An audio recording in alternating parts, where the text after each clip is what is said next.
So, good morning. Thank you for joining me today. My presentation is titled Navigating the Digital Divide Understanding Pornography and its Impact in Malaysia. In our hyper connected world, uh, the internet has revolutionized how we live, work, and learn here in Malaysia. But with that gift comes challenge, like easy access to explicit content that can clash with our values and well-being. This isn't about finger pointing or moral lectures. It's a deep dive into why pornography is so prevalent, how it affects us as an individual and as a society, and what we can do in a way that's respectful of our diverse cultures and faith. We look at the motivation.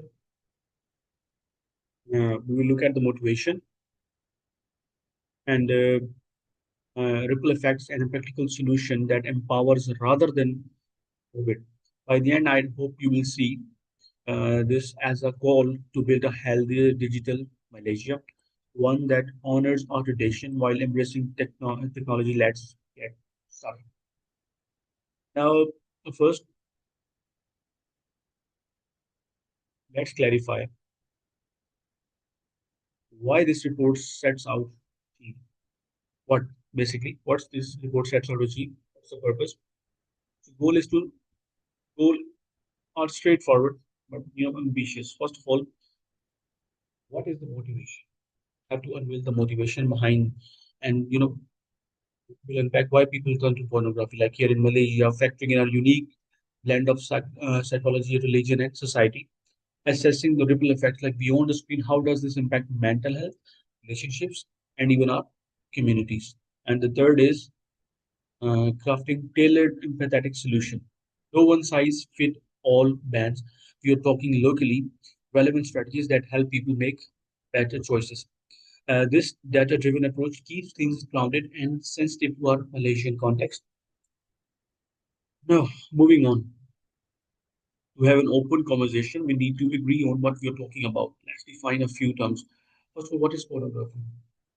Everyone know, and that's any visual, audio, or text material made explicitly for sexual arousal in Malaysia's called, pornography. In Malaysia, much of it falls foul of laws like the Communication and the Multimedia Act of 1998. Importantly, this isn't the same as sex education or a science. Those have different non-arousing purposes like static purpose or education purpose. Pornography is a little bit different. Talk about addiction. Think of it as a compulsive habit where someone keeps engaging despite a real harm to relationship, mood, or life. It rewires the brain, leading to craving, loss of control, and withdrawal symptoms like anxiety. When you try to stop. And the third thing is cybersex. Cybersex here in big 2025, it's very common. Introduction of OnlyFans. Cybersex become very common. It pays some small amount of money, watch someone through screen. But this thing also lead to risk like blackmailing, especially when money is involved or minors are involved. This is real, threat. Now, the roots of pornography spread in Malaysia. It's like a perfect storm of tech, culture, education gaps, and personal struggle. Personally, for me, technological advancement is the main reason. You got your phone in your hand, you're sitting somewhere with a good internet access, and that's it. You can access from anywhere. Technological accessibility, smartphones and fast internet, you know, uh, smartphones and fast internet make explicit content a tap away. Even if such content is blocked, we can use VPN to access such content, and even kids know how to access. And when you access those sites, there is no age check, you just have to click. Then it's like an open bar online for kids and families. Social, cultural, religious pressure, like conservative norms shaped by religions and traditions create a big silence around sex. People don't talk about this topic. It's like a taboo topic in culture. Without open talks at home or school, especially for youth, unregulated online source fill the void. Inadequate sex education and curiosity programs like peers focus on science and faith, but often skip emotions, consent, uh, boundaries, and healthy relationships. Teens fueled with the hormones turn to porn for answers, good or bad. Now, psychological factors and emotional escape. For many, it's a quick fix for stress, anxiety, trauma, even when they're feeling bored. Most of the people watch porn because they're bored. They have nothing to do. Spending their days scrolling and boom, they're watching. That dopamine third cycle, ignoring deep feeling. These aren't excuses, they are factors we must address head on, and the effects they echo far wide. The fallout from widespread porn uses hit hard on people, families, and society. Individual, psychological, and relationship harms. Now,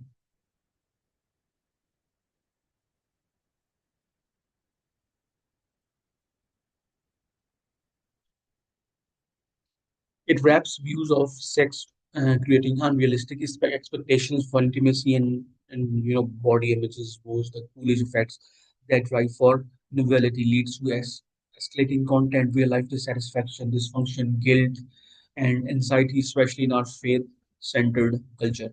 Erosion of family institution and marital discord. It breeds trust issues, feels like betrayal, sparks fights over expectations, and can end marriages. Hidden habits steals time from real connections. Social and cultural norms, legal and criminal implications. First, social and cultural norms, it objectifies people, especially women, clashing with our values of modesty, respect, and loyalty. Phonetically treat women as an object, not a human being, not a partner. This sparks generational clashes and blur ethical line, threatening our social glue. Legal and criminal implications. Possession, distribution. It's illegal under the Act 1998 Act and Penal Code. Worse, it can fund trafficking or child exploitation. Fines, jails, and records aren't worth the risk. It's not just personal, it's societal. But how big is this really? Let's look at the numbers. Hard date on this tricky. Sites are limited, but we have is eye-opening, especially for you. Top adult sites in Malaysia, like top 100 most viewed visited sites like Personal Web and CMC blocked over 2,500 sexual content sites in 2021 alone. A 2020 UPM study found 70% of male university students and 30% of female university students access such content. Local NGOs surveys from 2019 bagged first exposure at age 11 to 14, such young age. Statistic 2022 shows adults content claims a big chunk of website. Will watch for person. These stats screen pervasiveness, like blogs are bypassed easily. Early exposure harms development, and we need more than filters. Think digital literacy and engagement. To deepen this, let's hear from a real voice. Now, insight from the field brief this alive news, academia, and personal stories. A 2021 Star article called MCMC is blocking digital whack-a-mole. Over 2,500 site down, but new one pops up fast. With the 1998 Act, it's reactive. We need education too. An academic journal on students linked intermediate addiction and cyber phone to depression and anxiety. More screen time, worse, no mental health. It's a health issue, not just a moral calling for campus support washing. A 2022, a 2022 doc by a marriage counselor, The Silent Struggle in Malaysia Homes, shared raw tales, hidden habits, shattered trust, self-esteem, and intimacy. And shame stops help seeking. We need awareness and open talks. It's not abstracts, they are neighbors' realities. Now let's view this through ethical lenses. Ethical lenses means really religious philosophies like Islamic Christianity and character abuse. Islamic it's banned. Porn is located in Islam. In Surah Nur, it's mentioned to protect your gaze. So you you don't have to watch such things. Sex is sacred for marriage, not objectification. Christian perspective, sex is not gift from marriage. Porn is lustful uh, idolatry, like Matthew 5:28, reducing people from God's image to objects. This offers healing through faith and counseling. So that reviews are holistic well-being, spiritual, mental health, physical, social, rejects porn addiction, guilt, and erode trust, pushes education and support for true flourishing. A shared threat, porn hinders our highest self.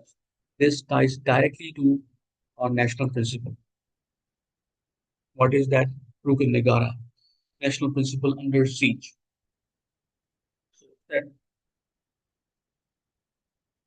uh, it is direct threats like the core principle are under threat because of this. First of all, believe in God, and second, mutual respect and good social behavior. Believe in God. This root ethics in divine source across Islam, Christianity, Buddhism, Hinduism, Porn, Hinduism mocks self-control and dignity, prioritizing pleasure over spiritual growth and community, eroding our moral code. Mutual respect and good social behavior it demands courtesy and harmony. Porn objectifies especially women, breeding selfishness, harassment, and boundary breaches, undermining healthy connection. Upholding Brukudagora means shielding society from erosion. So, how do we fight back? How do we fight back? Now, there's some ways we can mitigate or minimize such effects. So, solution basically holistic plan beyond bans, legal education and community, legal and regulatory modernization. We can use artificial intelligence to chase news sites, raise awareness, and awareness of penalties, cut funding via banks, and hit child exploitation hard. Educational and preventive empowerment. Overall, sex education for consent and emotion, teach digital literacy, spot fake build characters for ethics, or run parents workshops for shame-free home talks. And the third is community and rehabilitation initiative. Frame addiction as shared, not blame.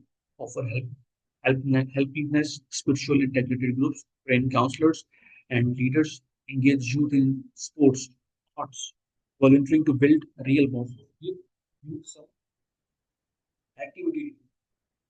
Idle mind is a devil workshop. So all the people who watch porn, they're idle, they have nothing to do.